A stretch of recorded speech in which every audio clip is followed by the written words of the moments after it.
एक छोटी स्माइल और स्ट्रॉन्ग विल पावर के साथ आर्यशाला में आपका स्वागत है। दोस्तों, क्लास 9 के एनसीईआरटी साइंस चैप्टर 13 में आज हम बीमार क्यों होते हैं अर्थात why do we fall ill के बारे में स्टडी करेंगे। इस चैप्टर में हम लोग हेल्थ अर्थात स्वास्थ्य तथा डिजीज यानी रोग के बारे में स्टडी करेंगे। सबसे पहले हम इन दो वर्ड्स हेल्थ एंड डिजीज को समझने की कोशिश करते हैं।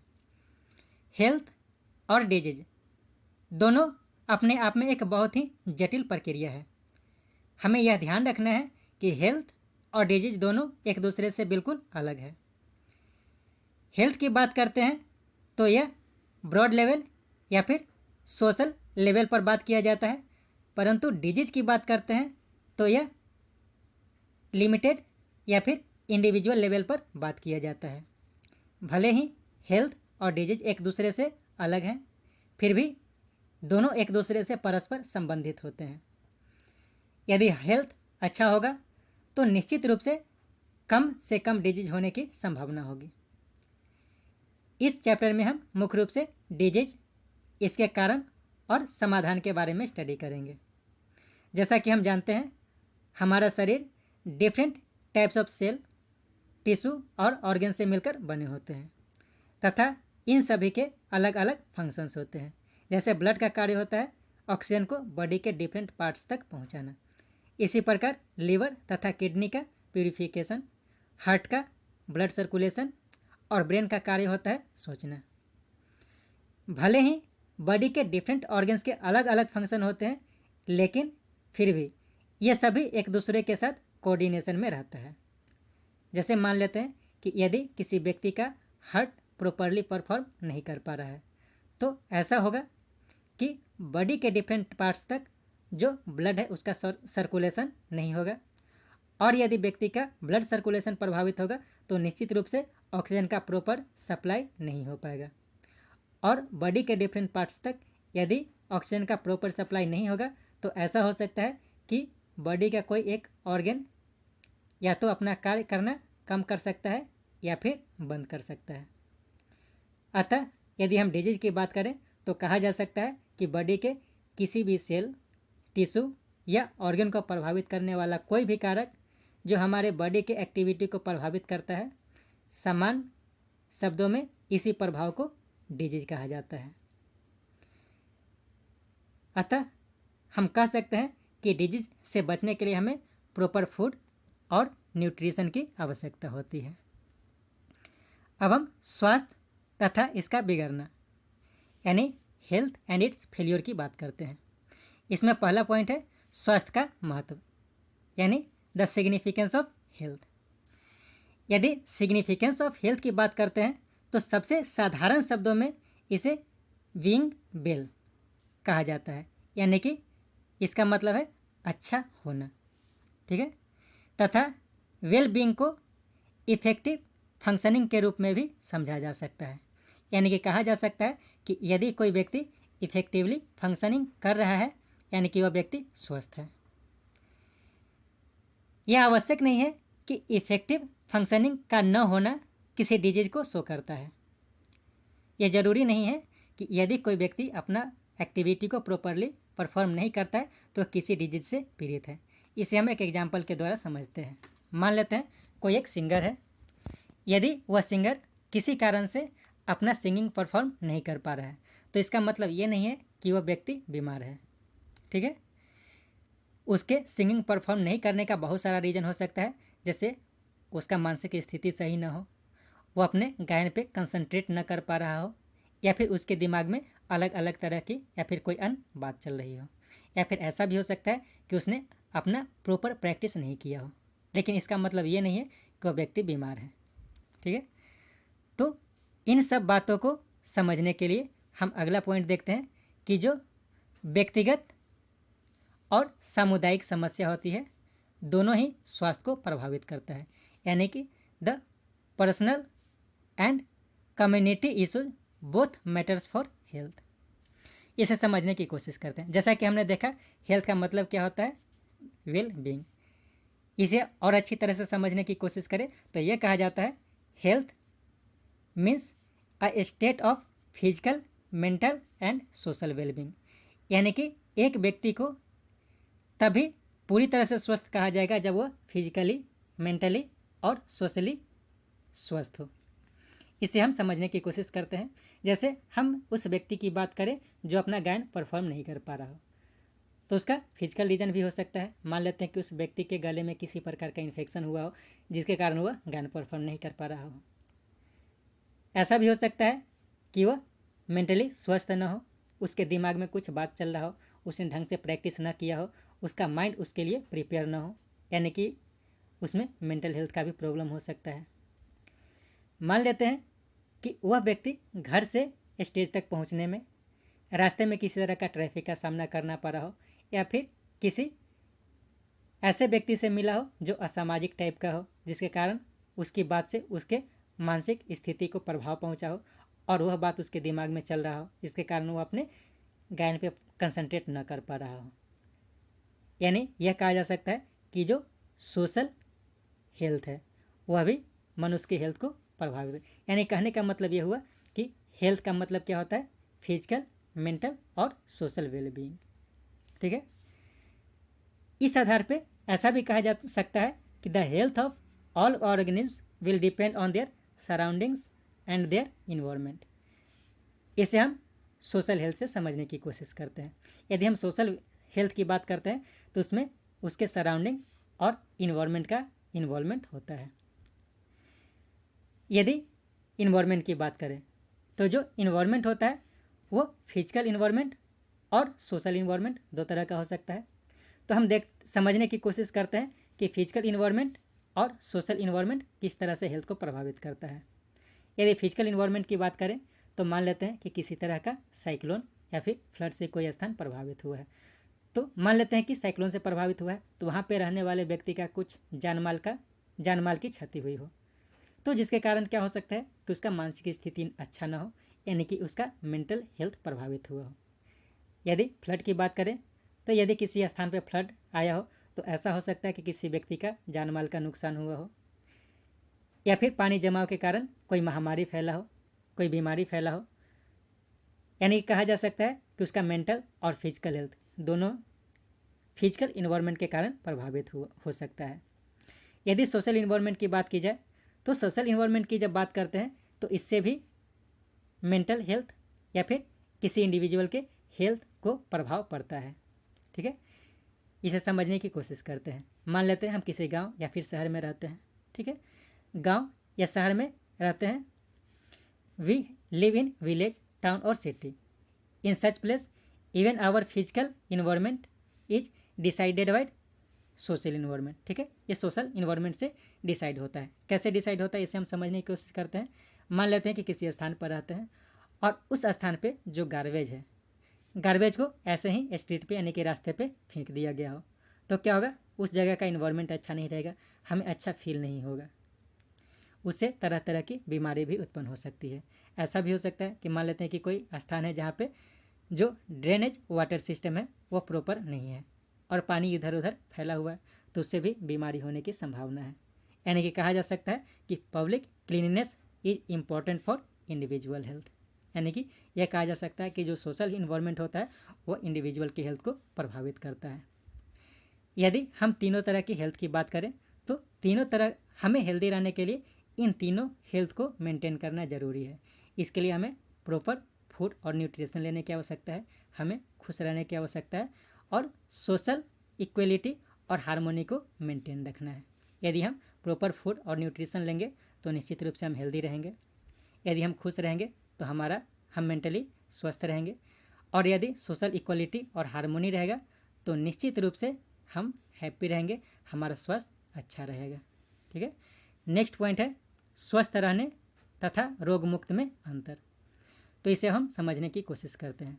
यदि हम इसे स्वास्थ्य समझते हैं तो यदि हम इसे स्वास्थ्य समझेंगे तो फिर रोग क्या है, रोग का मतलब क्या है, तो हम इसी रोग का मतलब यानी कि डिजीज का मतलब समझने की कोशिश करते हैं। डिजीज जो है दो टर्म से मिलकर बना है, डिस्टर्ब इज, यानी कि किसी के आसानी से कार्य करने की क्षमता जब डिस्टर्ब हो जाती है तो उसी को डिजीज कहा जाता है। दूसरे शब्दों में कहा जाए डिजीज का मतलब होता है बीइंग अनकंफर्टेबल, जब कोई व्यक्ति अपने आप में अनकंफर्टेबल फील करता है तब उसे डिजीज्ड पर्सन कहा जा सकता है। ठीक है, आगे देखते हैं। जो डिजीज है, डिजीज का मीनिंग जो होता है वो एक लिमिटेड मीनिंग होता है। ठीक है, जब हम डिजीज की बात करते हैं तो डिजीज की बात करते समय हमें यह जानने की ज़रूरत नहीं है कि वो एक्चुअल काउज क्या है, उस डिजीज का एक्चुअल काउज क्या है, जो हेल्थ के अनकम्फर्ट होने का जो एक्चुअल रीज़न है उसके पीछे हम नहीं जाते हैं। जब हम डिजीज के समझने की कोशिश करते हैं, मान लेते हैं कि किसी को लूज मोशन हुआ तो सिंपली लूज मोशन को हम डायरिया से कनेक्ट कर देते हैं। ठीक है, हम यह मान लेते हैं कि वह डायरिया से प्रभावित हुआ है। तो यह कहा जाता है, कह सकते हैं कि जो डिजीज टर्म है, डिजीज टर्म को एक लिमिटेड मीनिंग के साथ हम समझने की कोशिश करते हैं। जब हम उसकी बात करते हैं तो हम ज़्यादा डीप में जाने की कोशिश नहीं करते हैं। आगे है, we can be poor health without there being simple cause. इसी बात को जब हम आगे देखते हैं तो क्या कहते हैं कि जब हम पुअर हेल्थ यानी कि हेल्थ खराब होने की बात करते हैं तो उसमें कुछ सिंपल काउज भी हो सकता है, या फिर कभी कभी ऐसा भी हो सकता है कि पुअर हेल्थ जो होता है वो बिना किसी सिंपल काउज के भी हो सकता है। जैसे हमने ऊपर बात किया था कि अगर कोई अपना परफॉर्मेंस शो नहीं कर पाता है, यानी कि वह यदि पुअर हेल्थ की को शो करता है तो इसका मतलब ये नहीं कि वो किसी डिजीज से पीड़ित है। ठीक है,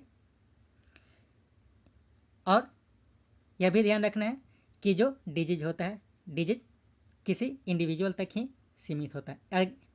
डिजीज को समझने के लिए ध्यान रखते हैं कि डिजीज जो होता है वो किसी पार्टिकुलर व्यक्ति को होता है। जैसे डिजीज हुआ, जैसे हम लूज मोशन की बात करते हैं तो ऐसा नहीं है कि लूज मोशन का मतलब किसी व्यक्ति को हुआ है। ठीक है, और हेल्थ की जब बात करते हैं तो एक सामाजिक लेवल पे किया जाता है। कहने का मतलब ये कि this is the reason why when we think about health we think about society and community. जब हम हेल्थ की बात करते हैं तो सोसाइटी और कम्युनिटी की बात करते हैं।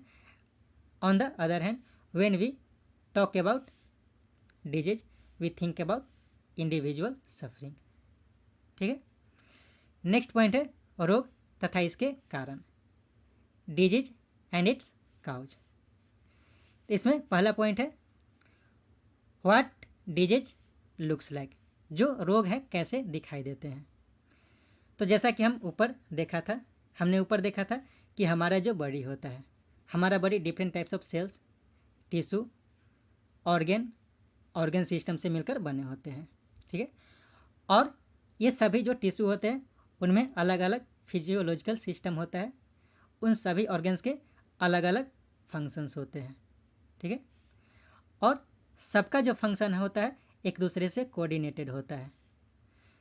यदि किसी व्यक्ति का कोई पार्टिकुलर ऑर्गन प्रॉपरली फंक्शन नहीं करता है, यदि व्यक्ति का जो बॉडी है प्रॉपरली फंक्शन नहीं करेगा तो क्या होगा, उसमें डिस्कम्फर्ट की स्थिति उत्पन्न हो जाएगी, और जब डिस्कम्फर्ट की उत्पन्न हो जाएगी तब वो अच्छा फील नहीं करेगा, और उसी कंडीशन को क्या कहा जाता है, डिजीज कहा जाता है।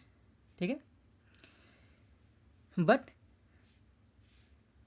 They don't indicates disease. कभी कभी क्या होता है कि जैसे हम बात करते हैं कि हमने ऊपर क्या देखा कि जो डिजीज होता है, डिजीज कैसे होता है, यदि बॉडी का कोई ऑर्गन ढंग से काम नहीं कर रहा है तो क्या होगा, कुछ अनकम्फर्ट की स्थिति पैदा होगी, यानी कि कुछ साइन और सिम्टम्स पैदा होगी, और उन साइन और सिम्टम के आधार पर यह कहा जा सकता है कि व्यक्ति किसी डिजीज से प्रभावित है। लेकिन उस साइन और सिम्टम के आधार पर यह नहीं कहा जा सकता है कि व्यक्ति किस डिजीज से प्रभावित है। ठीक है, कभी कभी ऐसी भी स्थिति पैदा होती है कि जो साइन और सिम्टम होता है वो ऐसे भी हो सकता है, और उस साइन और सिम्टम के आधार पे हम डिजीज को पता नहीं लगा सकते हैं। जैसे मान लेते हैं कि यदि किसी व्यक्ति को फीवर हुआ, ठीक है, तो फीवर का बहुत सारा कारण हो सकता है, मे बी वायरल हो सकता है, बैक्टीरियल हो सकता है, प्रोटोजोअल, किसी भी तरह का इन्फेक्शन हो सकता है। तो यदि किसी व्यक्ति को फीवर है तो हम यह नहीं कह सकते हैं कि या तो उसे मलेरिया है या फिर इन्फ्लुएंजा है। ठीक है, तो हम साइन और सिम्टम के आधार पे यह नहीं कह सकते कि कौन सा डिजीज है। कहने का मतलब ये है कि किसी डिजीज होने के कारण साइन और सिम्टम पैदा होता है, लेकिन साइन और सिम्टम के आधार पे हम किसी डिजीज को बता नहीं सकते हैं। जो डॉक्टर होते हैं उस साइन और सिम्टम के आधार पे डिजीज को समझने के लिए उसका फिजियोलॉजिकल चेक करवाते हैं, यानी कि लेबोरेटरी टेस्ट करवाते हैं, और उस लेबोरेटरी टेस्ट के आधार पे उसका पता चलता है कि कौन सा बीमारी है। नेक्स्ट पॉइंट है तीव्र यानी प्रचंड तथा दीर्घकालिक रोग, यानी कि एक्यूट एंड क्रोनिकल डिजीज। तो सब ये सिंपल टर्म है। जब कोई डिजीज शॉर्ट पीरियड के लिए होता है तब उसे एक्यूट डिजीज यानी कि तीव्र बीमारी कहते हैं, तीव्र रोग कहते हैं, और जब किसी व्यक्ति को लॉन्ग टाइम के लिए डिजीज होता है तब उसे क्रोनिक डिजीज कहा जाता है। तो जैसे फीवर, हेडेक, कोल्ड, ये सब जो है शॉर्ट टर्म के लिए होता है, यानी कि इसे एक्यूट डिजीज कहते हैं। और जब बात करते हैं लंबे समय के लिए होने वाले, जैसे एड्स हो गया, एलिफेंटियासिस हो गया, तो ये सब जो डिजीज होता है वो लंबे टाइम के लिए होता है, और इस प्रकार के डिजीज को क्या कहा जाता है? क्रोनिक डिजीज कहा जाता है। ठीक है, आगे है दीर्घकालिक रोग तथा अस्वस्थता, chronic disease and poor health. तो क्या है?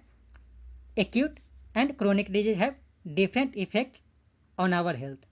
जो क्रोनिक डिजीज होता है और एक्यूट डिजीज होता है उसका अलग अलग प्रभाव होता है। क्या प्रभाव होता है? जो एक्यूट डिजीज होता है वो कम समय के लिए होता है, और कम समय के लिए होता है और उसका प्रभाव भी कम देखा जाता है। लेकिन जो क्रोनिक डिजीज होता है वो लंबे समय के लिए होता है और उसका ज़्यादा प्रभाव देखा जाता है। नेक्स्ट पॉइंट है रोग के कारक, यानी कि causes of disease. When we think about causes of disease we must remember that there are many level of such causes. जब हम किसी बीमारी के, जब किसी रोग के काउज के बारे में बात करते हैं तो यह ध्यान रखना है कि ये जो काउज होता है वो बहुत सारे लेवल का होता है। इसे हम समझने की कोशिश करते हैं।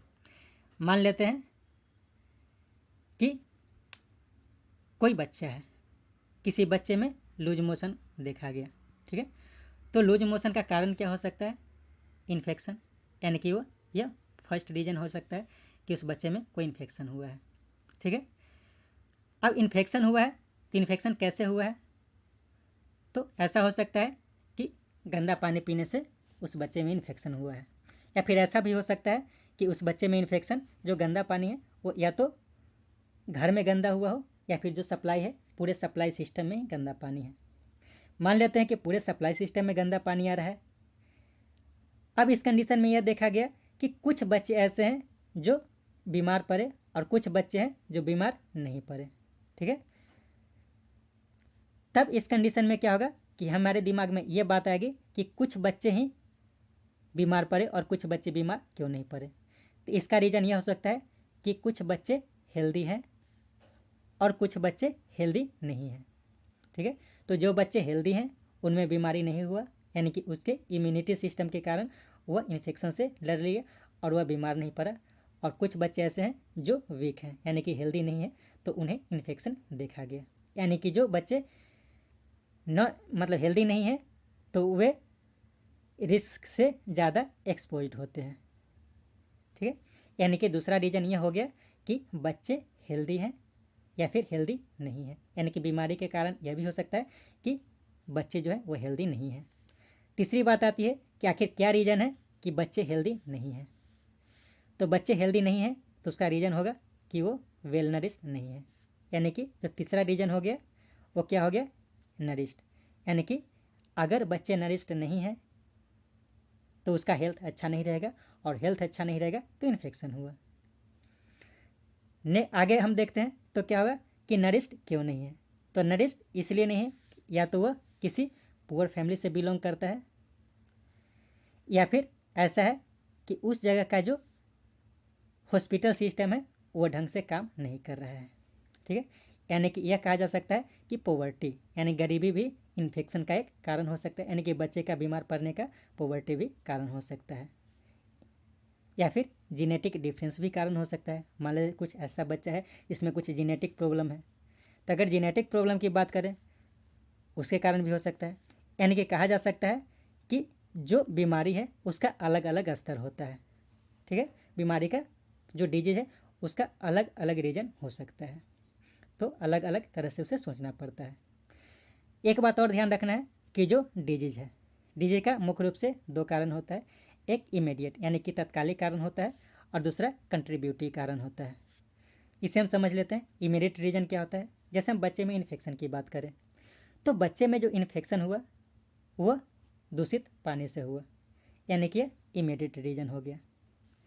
यदि हम कंट्रीब्यूटिव रीजन की बात करें तो जैसे पोवर्टी है, पोवर्टी के कारण बच्चे का हेल्थ अच्छा नहीं है और बच्चे का हेल्थ अच्छा नहीं है जिसके कारण उसे बार बार इन्फेक्शन होता है, तो यह जो हो गया कंट्रीब्यूटरी रीजन हुआ। ठीक है, नेक्स्ट पॉइंट है संक्रामक तथा असंक्रामक कारक, इन्फेक्शियस और नॉन इन्फेक्शियस काउज। तो ये क्या होता है, it is useful to think the immediate cause of the disease as belongs to two distinct type, one infectious agent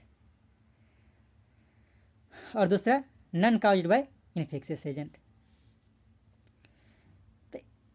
one group of causes infectious agent mostly microbes, जो अधिकतर microbes जैसे bacteria, virus, fungus, ये सब जो होता है वो infectious agent कहलाता है। और नॉन इन्फेक्शियस एजेंट जैसे कि बहुत तरह का बीमारी होता है उसे नॉन इन्फेक्शियस एजेंट के कारण माना जाता है।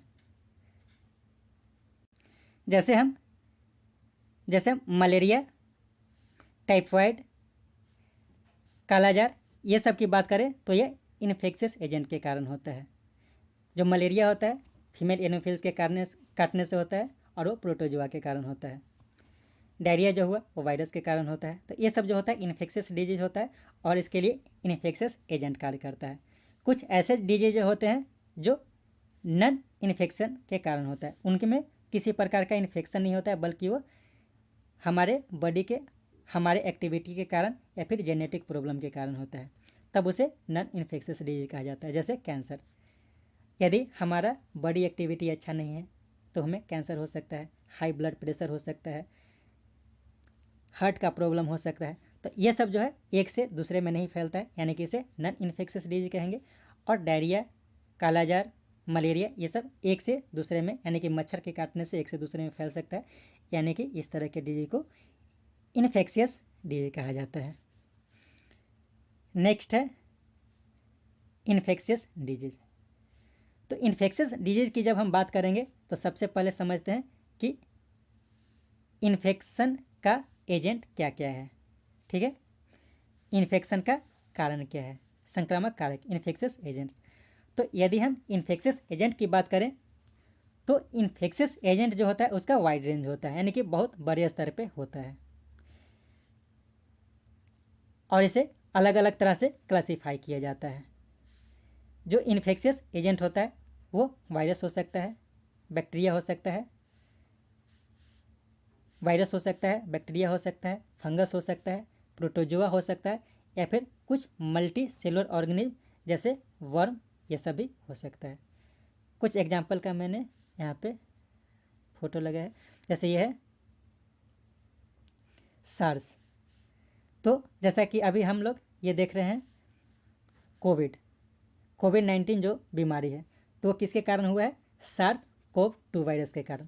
तो सार्स का मतलब क्या होता है, सीवियर एक्यूट रेस्पिरेटरी सिंड्रोम, यानी कि यह वायरस हमारे रेस्पिरेटरी सिस्टम को प्रभावित करता है। ठीक है, यह है पिक्चर है किसका, लिस्मेनिया। तो लिस्मेनिया जो होता है एक तरह का प्रोटोजोआ होता है। लिस्मेनिया क्या होता है, एक तरह का प्रोटोजोआ होता है और इससे कालाजार होता है। यह जो है यह स्टेफाइलोकोकस और यह एक तरह का बैक्टीरिया होता है और इससे एक्नी बीमारी होती है। ठीक है, ये जो फिगर मैंने लगाया है यह है राउंड वर्म का, इसे एस्केरिस भी कहा जाता है। क्या कहा जाता है, एस्केरिस लिम्ब्रिक्वाइड कहा जाता है और इससे यह जो होता है इंटेस्टाइन को प्रभावित करता है। ठीक है, स्मॉल इंटेस्टाइन को प्रभावित करता है।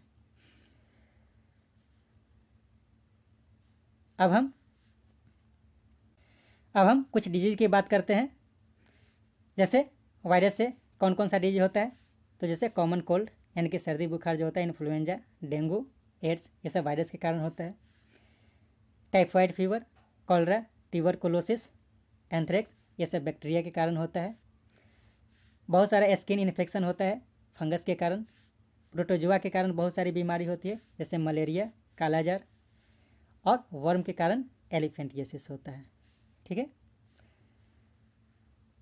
अब क्या है, all viruses live inside the host. तो ये हमें याद रखना है कि जो वायरस होता है हमेशा एक होस्ट को चाहता है।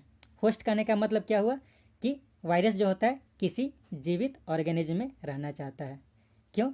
क्योंकि जो वायरस होता है उसमें प्रॉपर सेल नहीं होता है, वह केमिकल के फॉर्म में होता है, और जब वह केमिकल किसी लिविंग थिंग में जाता है, लिविंग ऑर्गेनिज्म में जाता है, तो वह लिविंग ऑर्गेनिज्म के रूप में कार्य करने लगता है। इसीलिए उसे एक होस्ट की आवश्यकता होती है। लेकिन बैक्टीरिया को ऐसा ज़रूरत नहीं है। वायरस, बैक्टीरिया एंड फंगी ये सब जो है क्विकली मल्टीप्लाई करता है, और जो वर्म होता है वो बहुत स्लो मल्टीप्लाई करता है। इसलिए ऐसा देखा जाता है कि वायरस, बैक्टीरिया और फंगस के कारण जो बीमारी होता है वो बहुत बड़े स्तर पर होता है, और जो वर्म के कारण जो बीमारी होता है वो बहुत छोटे स्तर पर देखा जाता है, यानी कि बहुत कम लोगों को देखा जाता है। टैक्सोनॉमिकली अगर बात करें तो जो बैक्टीरिया होता है वो दूसरे बैक्टीरिया से ही मिलते हैं, यानी कि उसका जो टैक्सोनॉमी होता है, यानी कि जो उसका बॉडी का आकार होता है वो बैक्टीरिया का बैक्टीरिया से और वायरस का वायरस से मिलता है। ऐसा नहीं होता है कि बैक्टीरिया का वायरस के जैसा और वायरस का बैक्टीरिया के जैसा हो। उसका जब लाइफ प्रोसेस की बात करते हैं तो भी यह देखा जाता है कि जो बैक्टीरिया होता है उसका लाइफ प्रोसेस बैक्टीरिया के जैसा होता है और वायरस का वायरस के जैसा होता है, यानी कि दोनों का अलग अलग होता है। इसीलिए यह कहा जाता है कि जो ड्रग होता है, जो ड्रग्स होते हैं वो क्या होता है कि वायरस के लिए अलग, बैक्टीरिया के लिए अलग, फंगस के लिए अलग, प्रोटोजुआ के लिए अलग, यानी कि सारे एजेंट के लिए अलग अलग ड्रग का प्रयोग किया जाता है, क्योंकि सबके टैक्सोनॉमी, सबके लाइफ प्रोसेस अलग अलग होते हैं, और सबके टैक्सोनॉमी और लाइफ प्रोसेस अलग अलग होते हैं। इसलिए उसे किल करने के लिए अलग अलग तरह के ड्रग की आवश्यकता होती है। ठीक है, कुछ एग्जाम्पल देख लेते हैं। जैसे मान लेते हैं कि पेनिसिलिन की बात करते हैं, तो पेनिसिलिन जो है एक तरह का बैक्टीरिया को मारने के लिए दवा यूज किया जाता है। तो यह पेनिसिलिन क्या करता है, जो बैक्टीरिया होता है उसके सेल वाल के फॉर्मेशन को रोक देता है। अगर मान लेते हैं कि किसी बैक्टीरिया का इन्फेक्शन हमारे शरीर में होता है और हम पेनिसिलिन लेते हैं, तो क्या होगा कि उस बैक्टीरिया के सेल वाल के फॉर्मेशन को रोक देगा, यानी कि नए बैक्टीरिया का फॉर्मेशन नहीं होगा। और जब नए बैक्टीरिया का फॉर्मेशन नहीं होगा तो क्या होगा, वो बैक्टीरिया हमारे शरीर में ज़्यादा नहीं रह पाएगा और वो मर जाएगा, तो हमें उस बीमारी से मुक्ति मिल जाएगी। लेकिन जो बैक्टीरिया है और वायरस है, तो वायरस का जो सेल वाल होता है वो अलग होता है। एक्चुअली क्या होता है कि वायरस का कोई सेल वाल होता ही नहीं है, और वायरस का सेल वाल नहीं होता है, यानी कि हम कह सकते हैं कि यह जो पेनिसिलिन है वो बैक्टीरिया पे कार्य करता है और वायरस पे नहीं कार्य करता है। एक बात और ध्यान रखना है कि ऐसा नहीं है कि एक तरह का ड्रग जैसे पेनिसिलिन है तो हर बैक्टीरिया पे कार्य करेगा। बहुत सारे बैक्टीरिया ऐसे होते हैं उनके सेल वाल अलग होते हैं, और जिनके सेल वाल अलग होंगे शायद ऐसा भी कंडीशन हो सकता है कि उस पर वह पेनिसिलिन कार्य न करे। ठीक है, इन सब के बावजूद यह देखा जाता है कि जो वायरस है, वायरस के पाथवे को रोकने के लिए, उसके इन्फेक्शन को कम करने के लिए क्या किया जाता है, डिफरेंट तरह का वैक्सीन बनाया गया है। ठीक है, नेक्स्ट पॉइंट है रोग फैलने के साधन, मीन्स ऑफ स्प्रेड। तो जो बीमारी फैलते हैं उसके कारण क्या क्या हो सकते हैं। तो जो बीमारी फैलने के कारक हो सकते हैं वो मैक्सिमम जो होते हैं वो बायोलॉजिकल माइक्रोबियल एजेंट होते हैं। ठीक है, माइक्रोबियल एजेंट ये जो होते हैं वो they can communicate and so called communicable disease. कहने का मतलब ये हुआ कि जो माइक्रोबियल एजेंट है वो एक से दूसरे पर्सन को इफेक्ट करता है, यानी कि एक से दूसरे में कम्युनिकेट करता है, और इससे जो डिजीज होता है उसे कम्युनिकेबल डिजीज कहा जाता है। यह जो कम्युनिकेबल डिजीज होता है उसके बहुत सारे कारक हो सकते हैं, जैसे ईयर ड्रॉपलेट। तो ईयर ड्रॉपलेट के द्वारा जैसे कि हम छींकते हैं, खांसते हैं, तो इससे क्या होता है कि हमारे शरीर से कुछ ड्रॉपलेट्स ईयर में जाते हैं और वह ईयर के साथ किसी दूसरे व्यक्ति को प्रभावित करते हैं। जैसे कॉमन कोल्ड, न्यूमोनिया, ट्यूबरकुलोसिस। इस बीमारी से प्रभावित कोई व्यक्ति रहेगा, उसके छींकने और खांसने से जो इसके बैक्टीरिया या वायरस है वो दूसरे के शरीर में जा सकता है। सेकंड है वाटर। तो इसमें क्या होता है कि जैसे मान लेते हैं कि कोई इन्फेक्शियस गट है, यानी कि कोई व्यक्ति है जिसके गट में यानी कि पेट में किसी तरह का प्रॉब्लम है, मान लेते हैं कि उसे कॉलरा हुआ है, ठीक है। अब क्या होगा कि उसके फैक्स के साथ क्या होगा कि जो कॉलरा है वह वाटर सिस्टम में चला जाएगा। गलती से जो टॉयलेट का पानी है पीने के पानी में मिल जाए तो क्या होगा कि कॉलरा का जो बैक्टीरिया है वो ड्रिंकिंग वाटर में चला जाएगा और उससे क्या होगा, दूसरे को भी इन्फेक्शन होने का खतरा रहेगा। तीसरा है सेक्सुअल एक्ट। जब कोई व्यक्ति किसी दूसरे व्यक्ति के बॉडी कांटेक्ट में आता है, तो फिजिकल कांटेक्ट में जब आता है तब उसे भी बीमारी होने की संभावना होती है। तो सेक्सुअल एक्ट के द्वारा जो बीमारी होता है वो मुख्य रूप से कौन कौन सा है, सिफिलिस और एड्स। लेकिन यह ध्यान रखना है कि ऐसा नहीं है कि फिजिकल कॉन्टैक्ट में आने से जो बीमारी होता है ऐसे मतलब हैंडशेक करने से, गले लगने से ये सबसे फैलता है, ठीक है। तो ये घबराने की ज़रूरत नहीं है कि एड्स जो है वो हाथ मिलाने से, गले मिलने से फैलता है। एक और होता है इन्फेक्शन का कारण, वो होता है through blood to blood contact. तो ब्लड टू ब्लड कॉन्टैक्ट में क्या होता है कि जैसे मान लेते हैं किसी व्यक्ति को एड्स है, अब उस इन्फेक्टेड एड्स पर्सन के व्यक्ति के ब्लड को किसी दूसरे स्वस्थ व्यक्ति के ब्लड में दे दिया जाए तो क्या होगा कि जो स्वस्थ व्यक्ति है उसका भी ब्लड एड्स से प्रभावित हो सकता है। नेक्स्ट है एनिमल के द्वारा।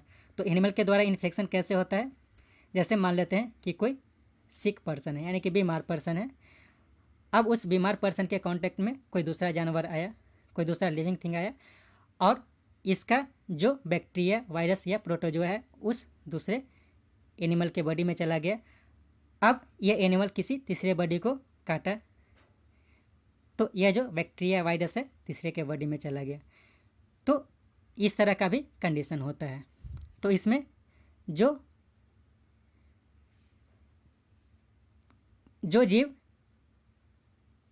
जीव हुआ, मतलब एक तो इन्फेक्टेड पर्सन हुआ, तो जो इन्फेक्टेड पर्सन होता है उसे होस्ट कहा जाता है, ठीक है।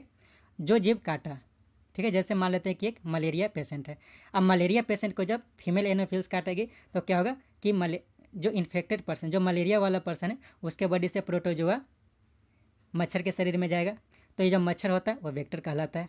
फिर से यह जब मच्छर किसी स्वस्थ पर्सन को काटेगा तो यह जो प्रोटोजोआ होगा वो क्या होगा, स्वस्थ पर्सन के शरीर में भी चला जाएगा, ठीक है। नेक्स्ट पॉइंट है अंग विशिष्ट तथा उत्तक विशिष्ट अभिव्यक्ति, यानी कि organ specific and tissue specific manifestation, ठीक है।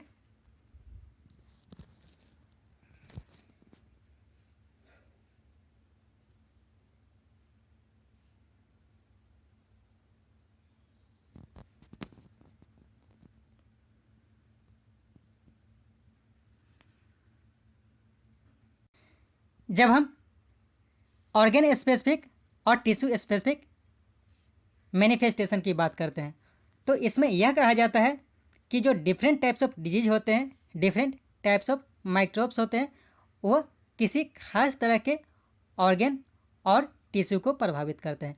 यानी कि वो जो माइक्रोब्स होते हैं हमारे बॉडी के किसी खास ऑर्गन को प्रभावित करते हैं जिस रास्ते से वह इन्फेक्शन होता है।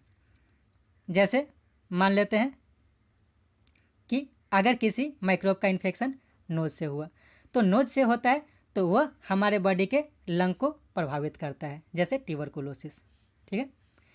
अगर किसी माइक्रोब का प्रवाह माउथ से होता है तो जनरली उसके हमारे गट को प्रभावित करता है, जैसे टाइफाइड, ठीक है। टाइफाइड में क्या होता है कि जो बैक्टीरिया होता है वो हमारे माउथ से, हमारे जो बैक्टीरिया वायरस होता है, बैक्टीरिया जो होता है वो हमारे माउथ से हमारे गट तक यानी कि पेट तक पहुंचता है और वो हमारे पेट को यानी कि स्टोमक को और लीवर को प्रभावित करता है और उसके कारण जॉन्डिस हो सकता है। लेकिन इसमें एक बात को ध्यान रखना है कि ऐसा हमेशा नहीं होता है, ठीक है।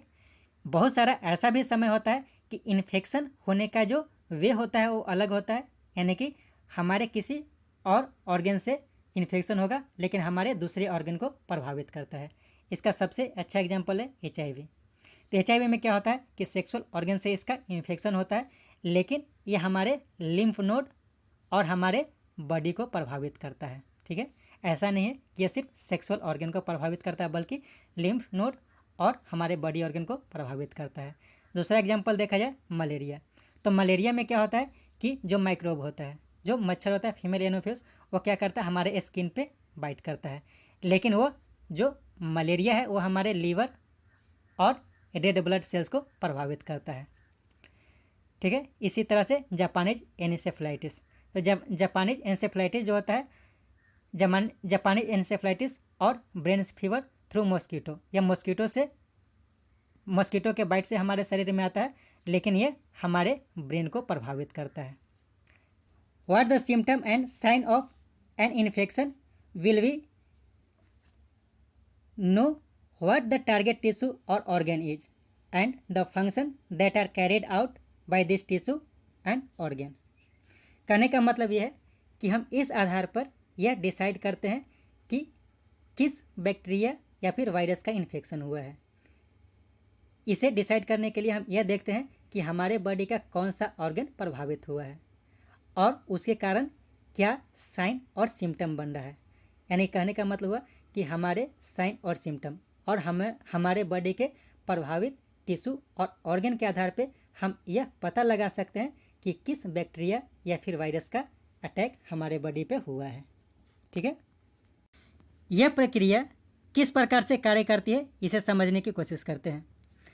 क्या होता है कि जब किसी तरह का इन्फेक्शन हमारे बॉडी में होता है तो हमारे बॉडी का इम्यून सिस्टम एक्टिव हो जाता है, और जब इम्यून सिस्टम एक्टिव हो जाता है तो क्या करता है कि ये हमारे बॉडी के कुछ सेल्स और टिश्यू को एक्टिवेट कर देते हैं उस माइक्रोब को मारने के लिए।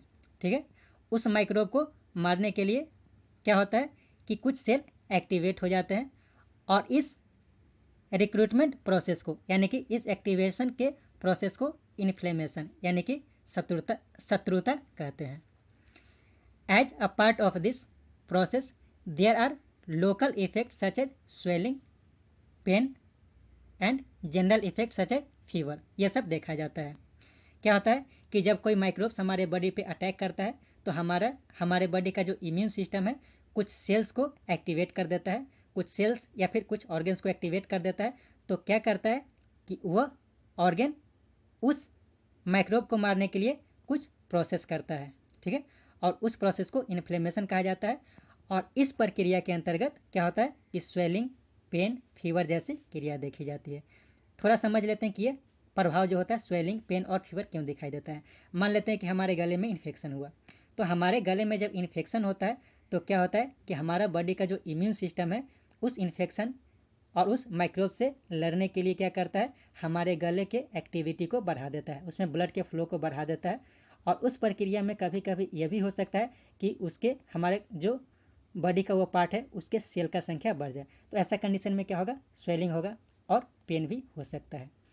जब स्वेलिंग होगा यानी कि कहा जा सकता है कि जब नंबर ऑफ सेल्स बढ़ेगा, तो नंबर ऑफ सेल्स बढ़ेगा तो क्या होगा कि जो बायोलॉजिकल एक्टिविटीज़ है उसमें भी वृद्धि होगी, और बायोलॉजिकल एक्टिविटी में वृद्धि होगी तो टेम्परेचर में भी वृद्धि होगी, और इस कारण से फीवर जैसी स्थिति आ जाती है। ठीक है, अब देखते हैं कुछ ऐसे केसेस होते हैं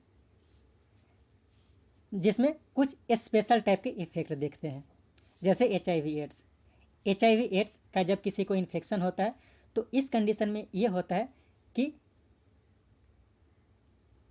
उस बॉडी में किसी अन्य रोग से लड़ने की क्षमता समाप्त हो जाती है। ठीक है, तो ये सब रेयर कंडीशन होता है।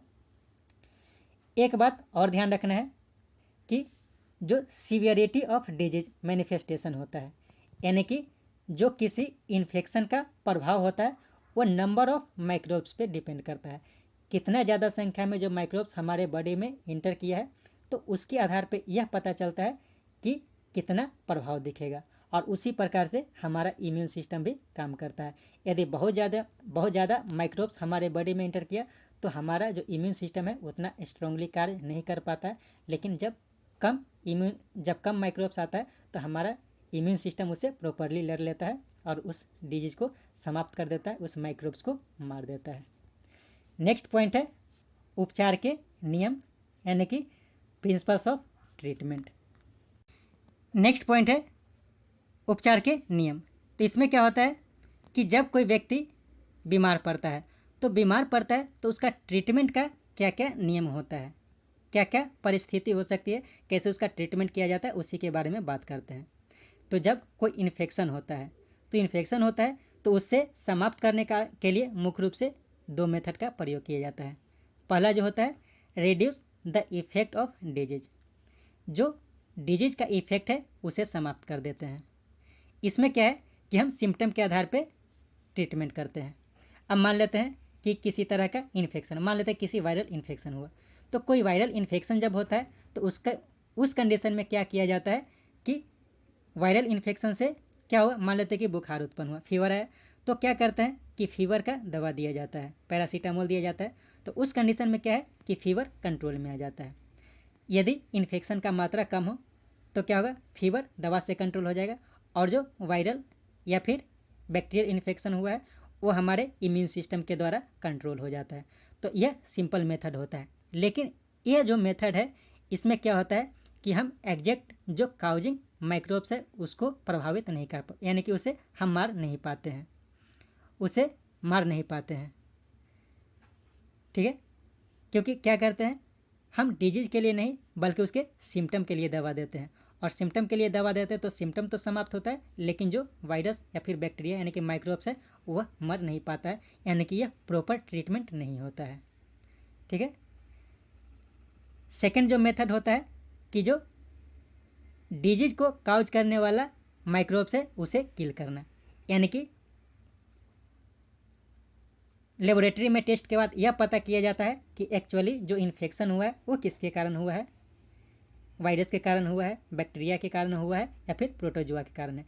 जिस तरह का इन्फेक्शन हुआ है उसके आधार पे उस माइक्रोब को मारने के लिए एंटीबायोटिक का प्रयोग किया जाता है, और उससे जो भी बैक्टीरिया, वायरस या फिर प्रोटोजुआ है उसे किल कर दिया जाता है। और इस प्रकार के जो ट्रीटमेंट होता है इसे प्रॉपर ट्रीटमेंट कहा जाता है। एक बात को और समझते हैं, one reason why we making antiviral medicine is harder than making antibacterial.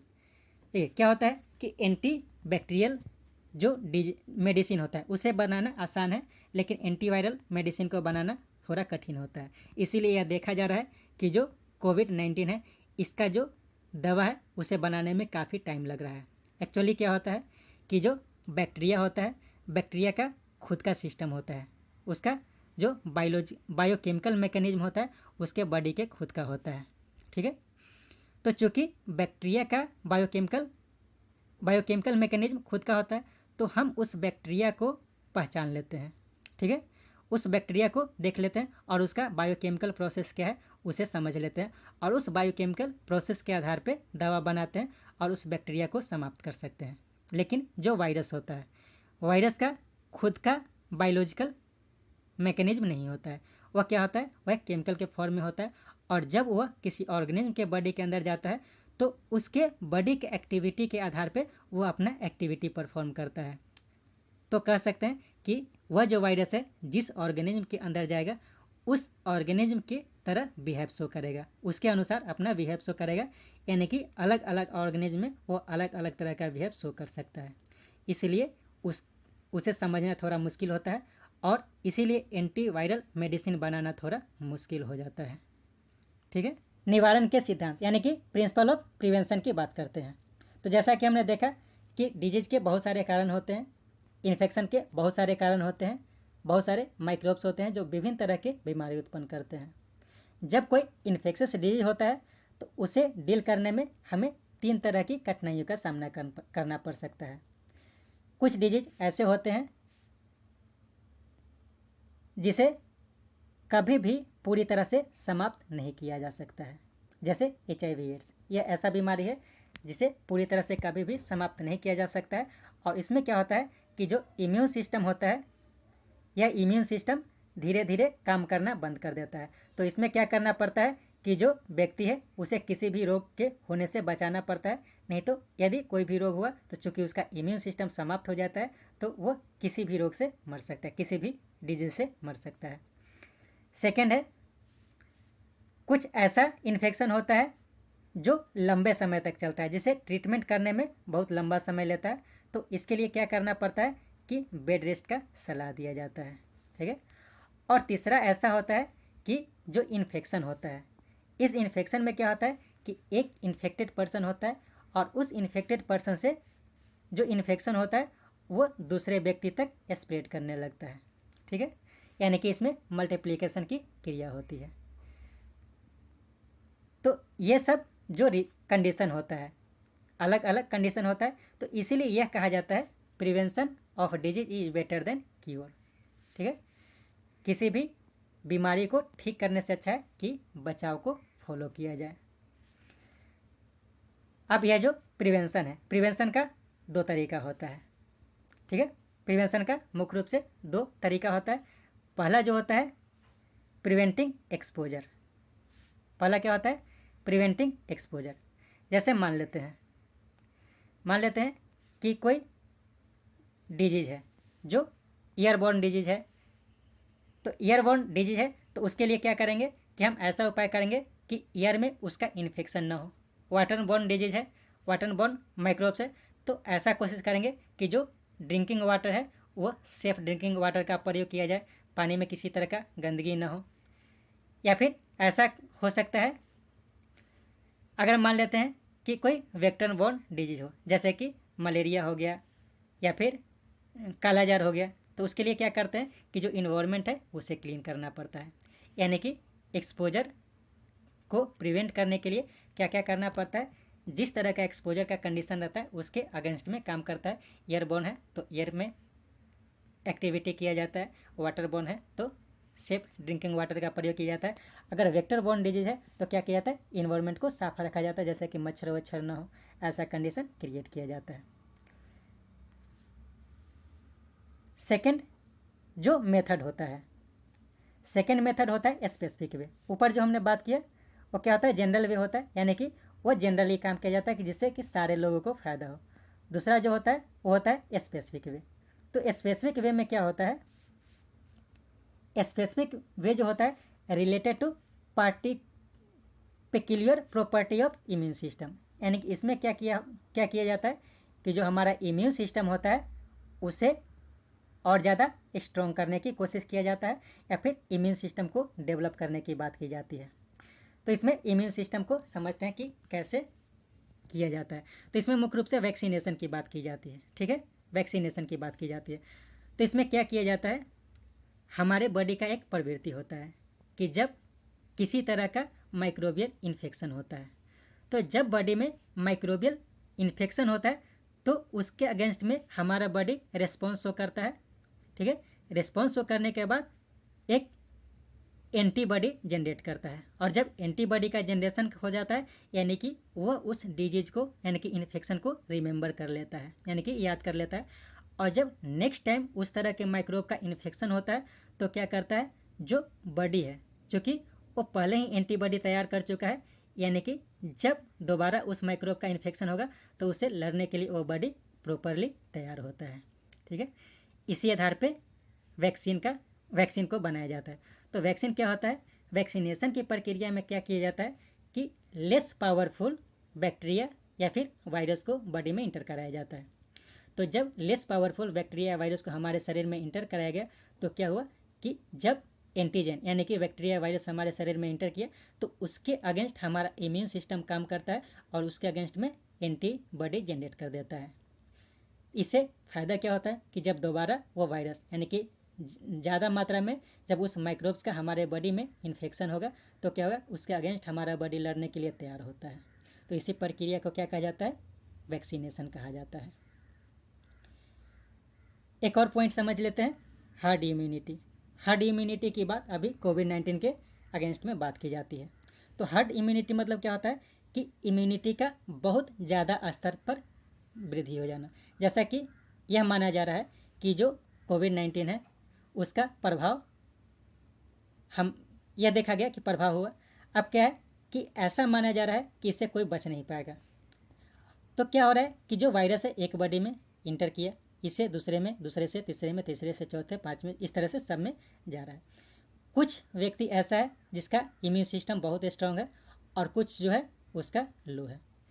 अब क्या होता है कि जब वायरस इंटर करता है बॉडी में तो जो व्यक्ति स्ट्रांग है उस पर बहुत लेस प्रभाव दिखता है या फिर न के बराबर प्रभाव दिखता है, लेकिन जो वीक पर्सन रहता है, जिसका इम्यून सिस्टम वीक रहता है, उसमें प्रभाव दिखता है।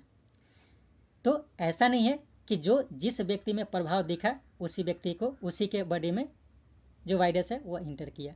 ऐसा भी व्यक्ति है जिसके शरीर में जिसमें उसका प्रभाव दिखा नहीं लेकिन उसमें इंटर किया गया।